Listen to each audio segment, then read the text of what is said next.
So Fresh Start servers have been around in New World for about 1 week now, and as a result, I think a bunch of you guys have probably hit that level 60 milestone, or you're getting very close to it.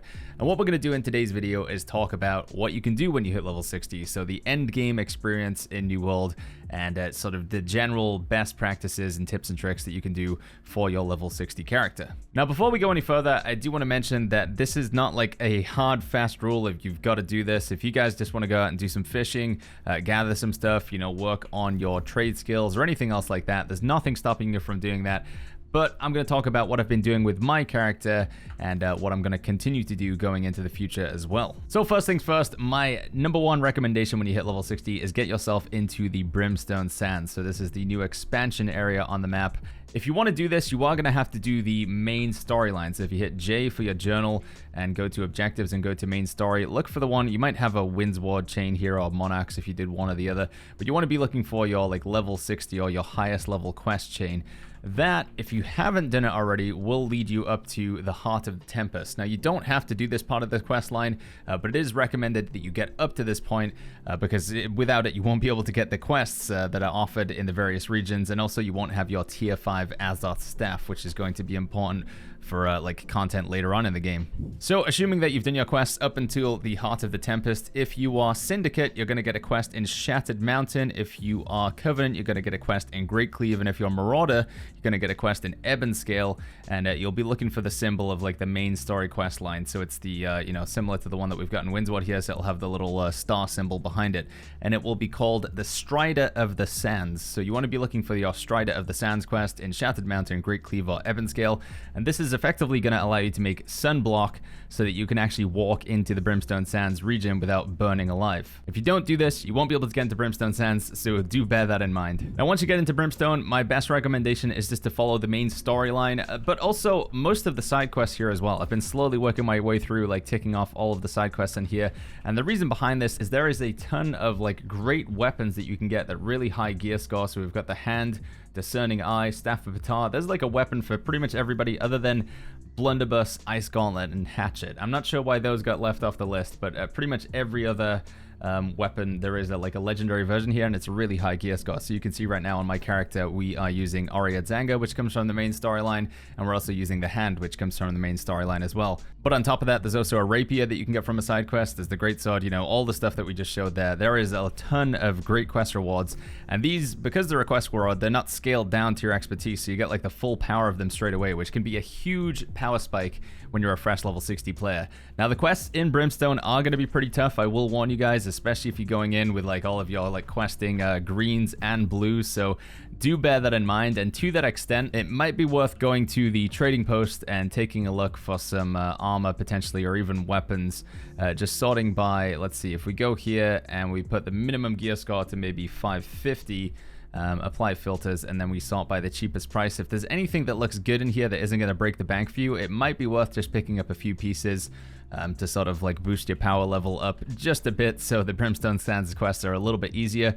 Do bear in mind that the gear score will get scaled down, so if your expertise is lower than the gear scores item, it will get scaled down a little bit, but you will be able to slowly climb into the full power of this item as your expertise goes up, so don't worry, it's not like permanently locked at a lower gear score. Now, whilst you're working through your Brimstone Sands quest line, you also want to make sure that you're not neglecting to do your gypsum as well. The gypsum kiln is a powerful tool because you can take gypsum, which you can get in the game, turn it into gypsum orbs, and then the gypsum orbs you can turn into gypsum casts. Any cast that you make can increase the expertise of an item, so let's say we're going to go ahead and do our rapier here. Why not? We'll go ahead and do the rapier.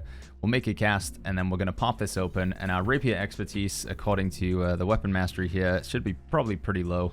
Where is it at? There we go, 541. Actually, it's not that bad. And if we pop this open, we should hopefully get a nice little bump here.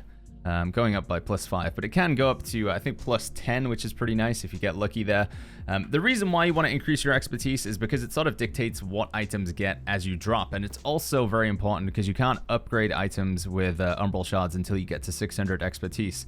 Now, this is probably going to be like a topic for a different video, but getting things up to 625 gear score, which is the max, is going to require, again, 600 expertise, and it's also going to require a lot of umbral shards, and that will allow you to do mutated expeditions, which is another big part of New World's endgame. Now, going back to the gypsum kiln, obviously there's a lot of different options here for things that you can do to make gypsum, but which are the easiest ones to farm, especially as a solo player? Well, my recommendation is to go for obsidian, emerald gypsum, diamond gypsum, and topaz gypsum. Now, I'm going to show you guys a special spot on the map where you can kind of get all of these ticked off at the same time. So you can get your diamond, your topaz, your emerald, and your obsidian all in one. But first of all, let's talk about how each specific one comes out. So obsidian gypsum requires you to kill a boss enemy, as it describes in the tooltip here, water for defeating level 60 plus open world elite bosses. The emerald gypsum is gained from getting skill aptitude, so this might be one that not everybody is available to do, but for me, I have my skinning over at 200. I think skinning is really easy to get going while you're leveling up. You can see I've neglected most other things, but skinning is very easy to do, so I'd recommend you focus on that as you level up, as it's a free source of emerald gypsum. Diamond is received from concealed vaults, which you get from opening up chests just around the game, so like chests that you find on the ground. If you loot them, or a supply cache, you can get diamond gypsum out of the concealed vaults from those supply caches. And finally, we have the topaz gypsum, which requires you to make a potion. So if you're an arcane repository, is there an arcane repository here? There is not, but what we can go ahead and do is just slap down a camp over here once I get myself out of the area. If we put down a camp, and then we craft at the camp, you can see that we can make topaz gypsum attunement potions here with some of these arcana materials, and you can get these without any harvesting. You just have to find them sort of around the map. Now, with your topaz attunement potion and also hopefully your skinning at 200 or higher, I recommend that you guys get yourself over to Skysong Crypt. As you can see on the video here, there is a huge source of pigs sort of on the road leading up to Skysong Crypt, and you can gather up a big group of these, kill them all at the same time, and then skin them for massive boosts of skinning XP. And once your skinning XP goes all the way around, you get the aptitude and you get yourself an emerald gypsum. While you're in this area, you can also wander through, find a bunch of other enemies. They're all level 55 plus, so they meet that topaz attunement like requirement. So you can be killing these enemies, killing the pigs, while you have a topaz attunement potion active to get yourself topaz gypsum as well. So you're not only getting emerald gypsum, you're also getting topaz gypsum. And then on top of that, if you go into the sort of church cathedral area, you'll find the big boss Ivan here. And if you take Ivan down, he will drop obsidian gypsum, and I believe it's up to 3 a day that you can get from this guy as well. So we get a triple whammy right there. But it gets even better behind Ivan, and also in various areas around the Skysong Crypt area. There are also chests and supply caches which you can loot to get yourself a concealed vault. And of course, the concealed vault gives you diamond gypsum. So in this one area alone, we can get our diamond gypsum, we can get our emerald gypsum, we can get our topaz gypsum, and we can get our obsidian gypsum. Now, the emerald gypsum is going to take the longest, so if you are pressed for time, maybe you want to skip this step. But I think this is a great area to get some free and easy gypsum every day that you can take to the kiln and then get those expertise bumps. One other thing that I want to mention, if you are a PvP oriented player, or you don't mind a little bit of PvP, you can also queue up for Outpost Rush or 3v3 Arena. These are a really quick and easy source of the PvP gypsum. So you get ruby for like just taking part in one outpost rush. You can get 2 of these a day, so that's 2 more gypsum mobs. And you can also get your garnet gypsum. There's a 50% chance that you get this if you lose a game of arena, and 100% chance if you win. And I believe again you can get another 2 of these as well. So there's another 2 gypsum mobs, 4 in total from doing PvP. Now, one other thing that I also want to mention, if you're not a bad boy like me, and you haven't skipped like leveling up your faction, you can go to your faction shop and go down to the last tier here, and there are 2 gypsum mobs that you can get just with faction tokens every day. It is worth mentioning that with your faction missions, you get a 5 times reward, so you get a 5x daily bonus reward on any quest that you do, and that's 5 times the tokens as well. So it's definitely worth just popping in to do 3 faction missions and then getting these gypsum mobs every day, because again, that's just like free expertise right there, and I'm not doing it because I'm bad. Now, looking into the future of what I want to do on this character and things that I recommend you guys do as well, after you've done your brimstone quests and you've sort of got your gypsum farm on the go, you're getting, you know, fairly high in gear score. Some items are getting like 520 or higher. You want to start hitting up some runs of Garden of Genesis. So if you can find a group for it, our server's pretty dead at this hour because it's really early in the morning. There is one lobby going here, and then also we have Lazarus Instrumentality down here as well, which I haven't discovered, but you can run that one as well. And again, those are going to be a great source of gear score and expertise and just sort of allow you to fly through these numbers really quickly. They can be a little bit stressful the first time you're doing it, and maybe if you want to go into a lobby, you might want to make your own lobby. Like so here, if we go find group, create lobby, and just let people know, new player lobby, and then you could say like it's your first time run or something like that, and just so people know, and you might get some like-minded individuals in there as well. It could be a bit daunting the first time you do it, but I think you'll find it worthwhile for the expertise bumps you get. And you know, this is what like a MMO Endgame is all about. If it was all super easy, it wouldn't be challenging. So yeah. So once you've got your Gypsum farm on the go, you've done your Brimstone quest, you've got some Genesis and Lazarus runs under your belt, you're going to be getting towards that sort of 580 gear score mark on your armor and hopefully on your weapons as well. Well, those are going to be higher if you've done the Brimstone quests. At this point, I recommend that you guys do go ahead and do that sort of main storyline for the Heart of the Tempest. The recommended gear score for Tempest Heart is 580 or 570 or something like that.